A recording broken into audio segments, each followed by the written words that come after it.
Monsieur le maire, vous avez été contacté ces derniers jours par Camille, une agente de la ville de Lyon, qui vous sollicitait pour une autorisation d'absence bien particulière.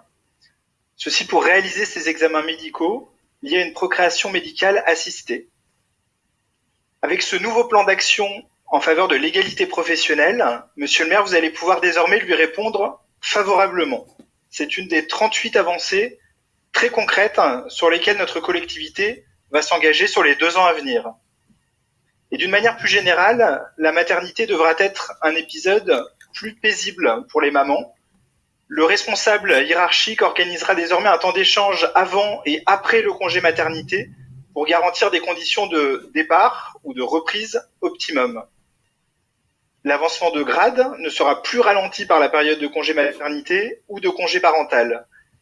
Les besoins des familles monoparentales, souvent des femmes, feront l'objet d'une étude dans le cadre de la politique sociale que nous allons impulser. Mais notre plan d'action égalité n'est heureusement pas qu'un plan d'action maternité. Il s'intéresse de près à la condition professionnelle des femmes à la ville de Lyon et tout particulièrement aux écarts de rémunération avec les hommes. Alors que l'écart moyen de rémunération est à ce jour de 13% environ, selon que vous soyez un homme ou une femme, nous allons mettre le critère de l'égalité professionnelle au cœur de la refonte du régime indemnitaire des agents et nous allons mettre ce dossier sur la table dès le printemps pour qu'il ne reste pas lettre morte. Nous serons aussi attentifs au déroulé de carrière des femmes avec la mise en place d'un coaching pour celles qui souhaiteraient accéder à des postes à responsabilité. Et nous porterons également une analyse comparative sur les avancements et les promotions internes entre les hommes et les femmes. Enfin, nous lancerons une étude sur un plan de prévention des risques professionnels au prisme du genre pour identifier et traiter des fragilités spécifiques.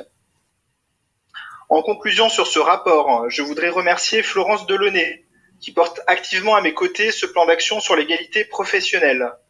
Rendre hommage également à Thérèse Rabatel pour son engagement exemplaire sur les précédents mandats et te dire, Thérèse, que nous reprendrons le flambeau. Saluer aussi la mission égalité et la DGRH qui se sont dépassés pour aboutir à ce plan d'action en seulement quelques mois.